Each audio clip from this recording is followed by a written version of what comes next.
बूढ़ी बेबस लाचार सास का श्राप। ए बुढ़िया, ज्यादा खांसना मत और कमरे से बाहर भी मत निकलना। आज मेरी सहेली आ रही है। चुपचाप कमरे में पड़ी रहना। और ये ले दाल रोटी और खा के चुपचाप पड़ी रहना। बहू मेघा ने अपनी सास कविता के आगे खाने की थाली पटकते हुए कहा। तो कविता धीरे से बोली, ठीक है बहू। खाना देकर बहू वहां से चली गई। कविता ने थाली उठाई और उस दो रोटी और दाल को देखने लगी और उसकी आंखों में आंसू आ गए। आज कविता का 75वां जन्मदिन है और मेघा का 30वां जन्मदिन है। वे आज उसी कमरे में बैठी है जिसमें कभी उसकी सास रहा करती थी। एक अंधेर कोठरी जिसमें एक बहुत ही मध्यम सी रोशनी वाला बल्ब जल रहा था। घर में पकवान बनने की खुशबू आ रही थी। पूरे घर में तरह तरह के खाने की महक फैली हुई थी। परंतु कविता को उसकी बहू एक थाली में दो सूखी रोटी और दाल देकर चली गई थी। उसे आज भी याद है कि आज ही के दिन जब उसका 30वां जन्मदिन था, तब उसने बहुत सारे पकवान बनाए थे। और आज ही के दिन वह अपनी सास को वृद्ध आश्रम भेजने के लिए अपने पति से लड़कर अपने मायके चली गई थी। कविता आंखों में आंसू लिए वो दो सूखी रोटी और दाल खा लेती है। कविता दिन रात अपनी सास को याद करती रहती है और पश्चाताप की अग्नि में जलती रहती है। कविता रो ही रही थी कि तभी उसके कानों में आवाज आती है, मम्मा, आप रसगुल्ला और समोसा दादी माँ को भी देंगी क्या? चुप कर, तुझे हर टाइम दादी माँ लगा रहता है। उस बुढ़िया को क्यों दूंगी? आज मेरे जन्मदिन की पार्टी है और मेरी सारी सहेलियां घर आएंगी। मैंने ये सब उनके लिए बनाया है, तेरी उस बुढ़िया दादी के लिए नहीं बनाया है। ठीक है मम्मा। मेघा की 7 साल की बेटी जब अपनी दादी को खाने की चीजें देने के लिए पूछती है तो मेघा उसे डांट देती है। कविता ये सुनकर फिर से अपने अतीत में डूब जाती है। जब उसकी बेटी रिंकू उससे अपनी दादी के लिए समोसा मांगती है तो कविता उसे डांट देती है। किस्मत के खेल भी निराले हैं। आज समय और किस्मत वही खेल कविता के साथ खेल रहे थे। कविता अपने अतीत को याद करके तड़पती बिलखती रहती है और जो नीच कर्म उसने अपनी बूढ़ी बेबस सास के साथ किए थे, वही सब उसके साथ दोहराए जा रहे थे। कविता ने लड़ झगड़ कर अपनी सास को वृद्ध आश्रम भेजा था।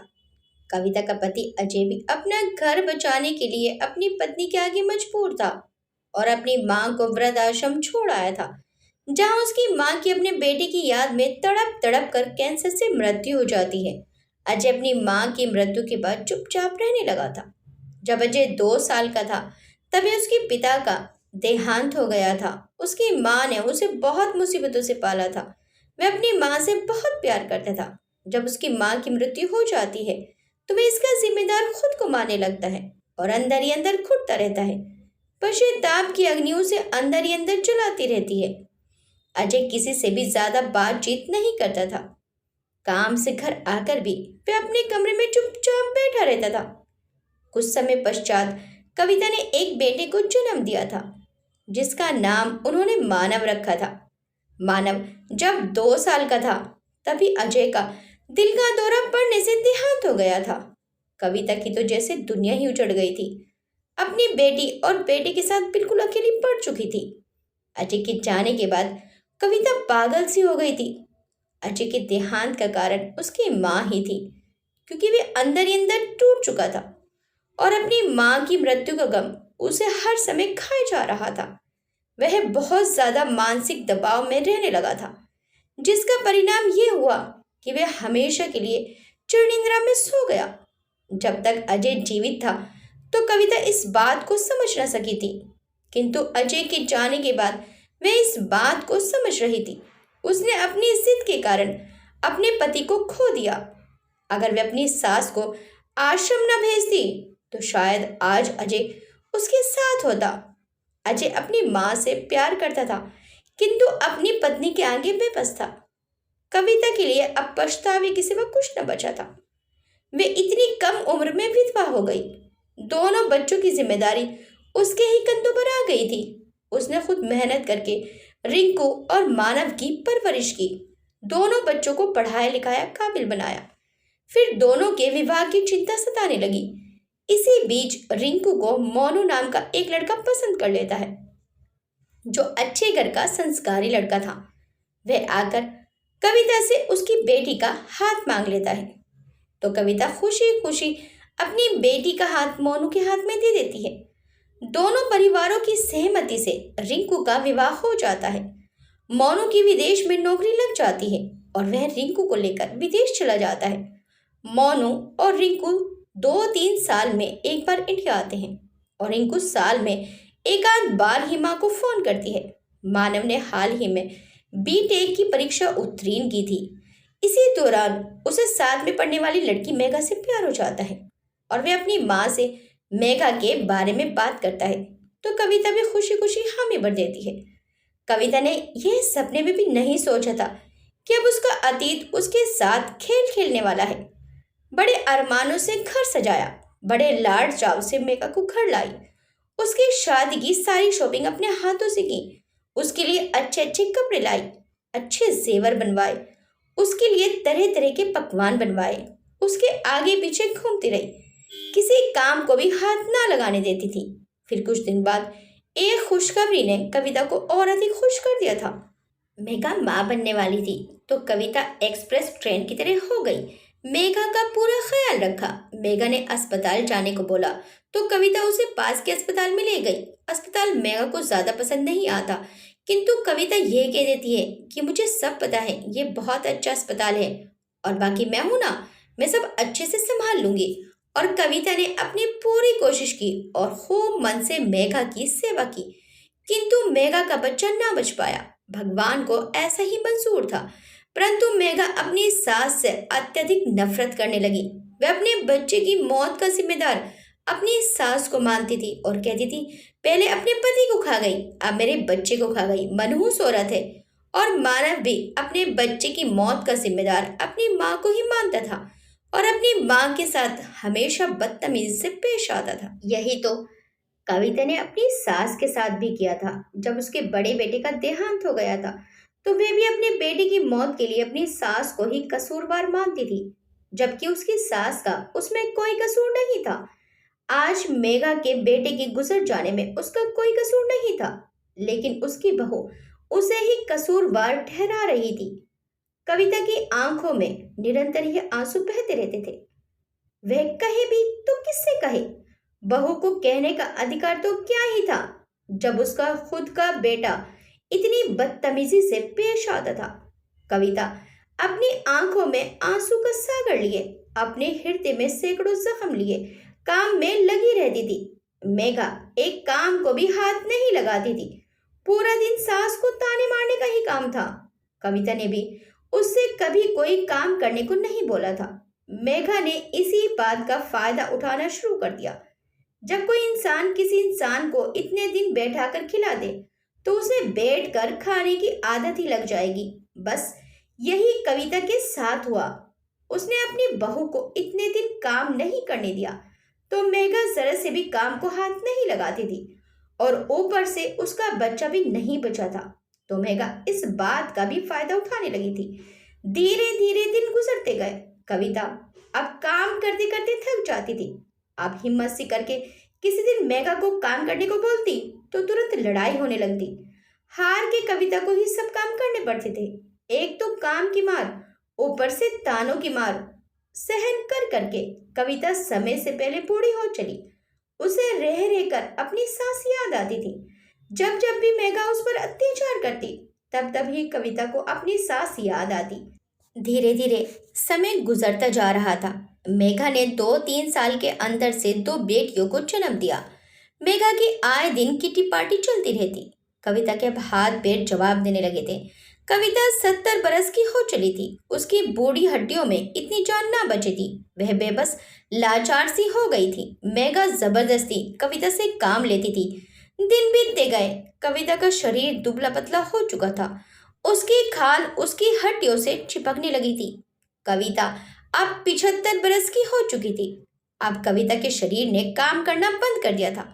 कविता को अब खांसी रहने लगी थी तो मेघा उससे और अधिक घृणा करने लगी।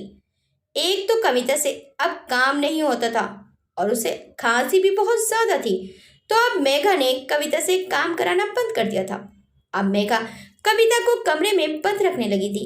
आज मेघा अपने जन्मदिन की तैयारी में लगी थी। एक से एक बढ़िया पकवान बनाने में लगी हुई थी। पूरे घर में पकवान की महक फैली हुई थी। कविता भी प्रतीक्षा में थी, शायद कुछ खाने को मिल जाए, परंतु हर बार उसका अतीत उसे डसने बैठ जाता था। उसे अपने सारे नीच कर्म याद आने लगते थे। एक बदकिस्मती कविता के साथ और भी थी कि उसकी दोनों पोतियां भी उससे प्रेम ना करती थी। कविता की बेटी रिंकू तो अपनी दादी पर जान निछावर करती थी, परंतु यहाँ दुर्भाग्यवश कविता के नसीब में पोतियों को प्यार भी न था। पकवान की महक कविता को पागल किए जा रही थी। उसने मजबूरन अपनी पोतियों को अपने पास बुलाया और उनसे एक समोसा लाने को कहा।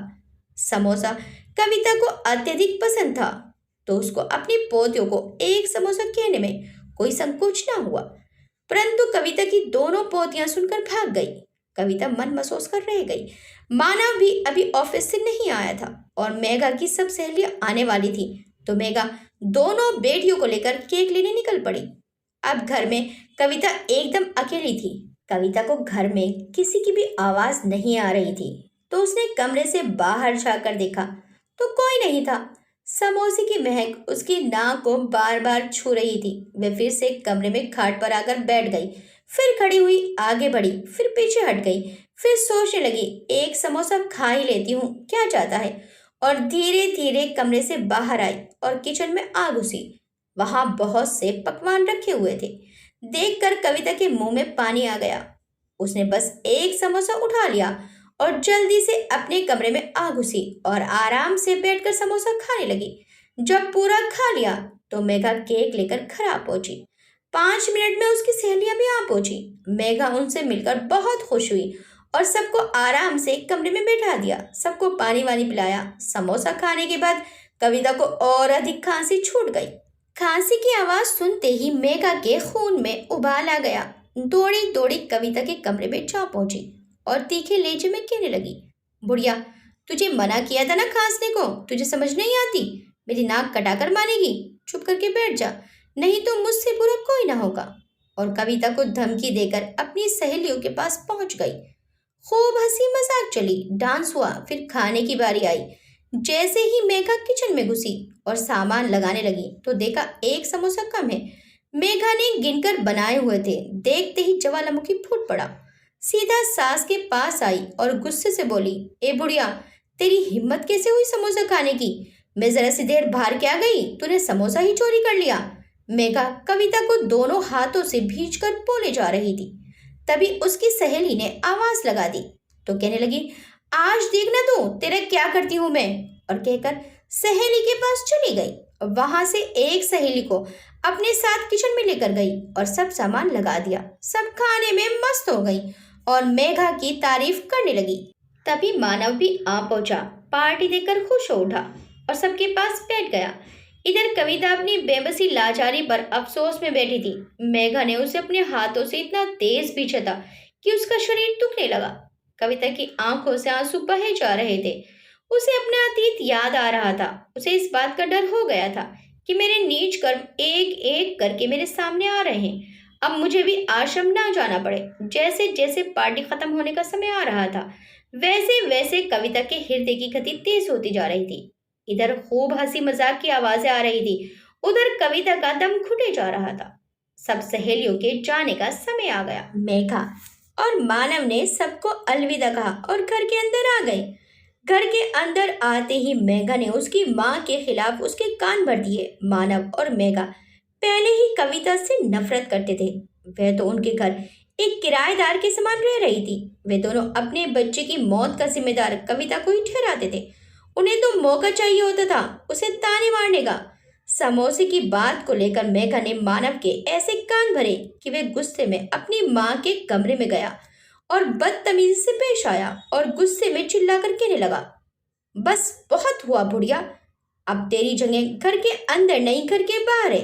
अपना सामान इकट्ठा कर ले, कल सुबह ही मैं तुझे व्रत आश्रम छोड़ आऊंगा। यह सुनते ही कविता थर थर कांपने लगी। उसका सिर चकराने लगा। वो कहने लगी, बेटा ऐसा मत कर, आज के बाद मैं कुछ नहीं करूंगी। तुम लोग जैसा कहोगे मैं वैसा ही करूंगी। मुझे व्रत आश्रम मत भेज। बेटा गुस्से में बोला कि अब मैं तुझे इस घर में नहीं रख सकता।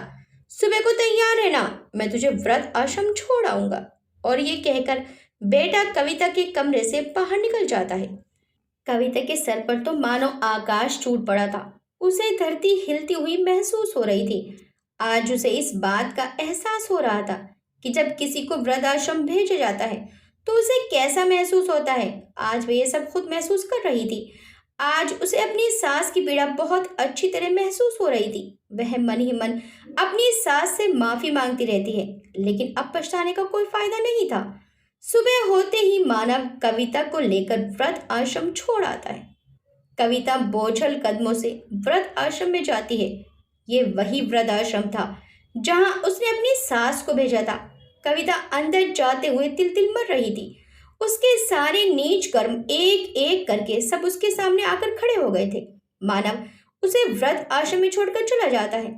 दिन हफ्तों में बदल जाते हैं, हफ्ते महीनों में बदल जाते हैं और महीने साल में बदल जाते हैं, लेकिन मानव पलटकर एक बार भी अपनी मां से मिलने नहीं आया था। पश्चाताप की अग्नि ने कविता को अंदर ही अंदर से जला डाला था। उसकी खांसी और भी ज्यादा बढ़ गई थी। अब खांसी में खून भी आने लगा था। वह हर रोज अपने बेटे के आने का इंतजार करती थी। उसका पति अजय तो अपनी मां से प्यार करता था और वह अपनी मां से मिलने वृद्ध आश्रम आता रहता था, परंतु मानव अपनी मां से प्यार भी नहीं करता था और एक बार भी अपनी मां से मिलने नहीं आया था। मानव का इंतजार करते करते एक दिन कविता को खून की उल्टी होती है और वह इस दुनिया को छोड़कर चली जाती है। परंतु कविता इस दुनिया से जाने से पहले एक पत्र लिखकर समाज को संदेश देती है, जिसमें लिखा था, मेरा नाम कविता है। मैं एक अच्छे संस्कारी परिवार से थी, परंतु मैंने अपने मन में अपनी सास के प्रति घृणा को जन्म दे दिया। मेरे बेटे की मौत प्राकृतिक थी, परंतु मैंने उसका सारा इल्जाम अपनी सास के सर पर डाल दिया। मैंने अपनी सास के साथ बहुत गलत व्यवहार किया। अपनी सास को अच्छा खाना नहीं देती थी, अपनी सास की सेवा भी नहीं करती थी, और तो और अपनी बेटी को भी अपनी सास के पास नहीं जाने देती थी। मैंने अपने पति को जानबूझकर विवश किया कि वे मेरी सास को वृद्ध आश्रम छोड़ आए। मेरे पति अपनी माँ से बहुत प्यार करते थे, परंतु मेरे दबाव के कारण उन्हें अपनी माँ को वृद्ध आश्रम छोड़ना पड़ा और वृद्ध आश्रम में ही मेरी सास की मृत्यु हो गई। अपनी माता के गम में मेरे पति बीमार रहने लगे और मानसिक दबाव में रहने लगे, जिस कारण से मेरे पति की आकस्मिक मृत्यु हो गई। जो जो भी नीच कर्म मैंने अपनी सास के साथ किए थे, वही कर्म मेरे साथ किए गए। मैं मरने से पहले अपने सभी नीच कर्म को स्वीकारना चाहती हूँ, ताकि मेरी आत्मा को थोड़ी सी शांति मिल सके। मेरी सभी बहू बेटियों से विनती है कि अपनी सास माता पिता के साथ अच्छा व्यवहार करें, उनके साथ कभी कोई नीच कर्म ना करें, क्योंकि भगवान सब देखता है और हमारे कर्म लौटकर हमारे ओर ही आते हैं। मैं अपनी सास से हाथ जोड़कर क्षमा मांगती हूँ और अपने किए पर बहुत लज्जित हूँ। इस पश्चाताप की अग्नि में मैं 45 साल से चल रही हूँ। भगवान ने अब मुझे मुक्ति दी है। आप सभी से मेरी एक विनती है कि मेरे लिए भगवान से प्रार्थना करें कि भगवान मेरे पाप को क्षमा करें। जिसने भी ये पत्र पढ़ा, उसी की आंखें नम हो गई और सभी भगवान से अपने पाप की क्षमा याचना करने लगे। मानव को सूचना दे दी गई थी कि उसकी मां का देहांत हो चुका है। कविता की क्षमा याचना करने और संसार को छोड़ जाने के बाद भगवान ने मानव और मेघा के हृदय में अपनी मां के लिए थोड़ी सी दया पैदा कर दी। वह वृद्ध आश्रम आए और अपनी मां का क्रियाक्रम कर दिया। जब उन दोनों ने अपनी मां का लिखा हुआ पत्र पढ़ा तो वे हैरान रह गए। उन्होंने भी तो अपनी मां के साथ अच्छा नहीं किया था। उन्होंने फौरन ही भगवान से अपने पापों की क्षमा याचना की। अब उन दोनों को भी पश्चाताप हो रहा था।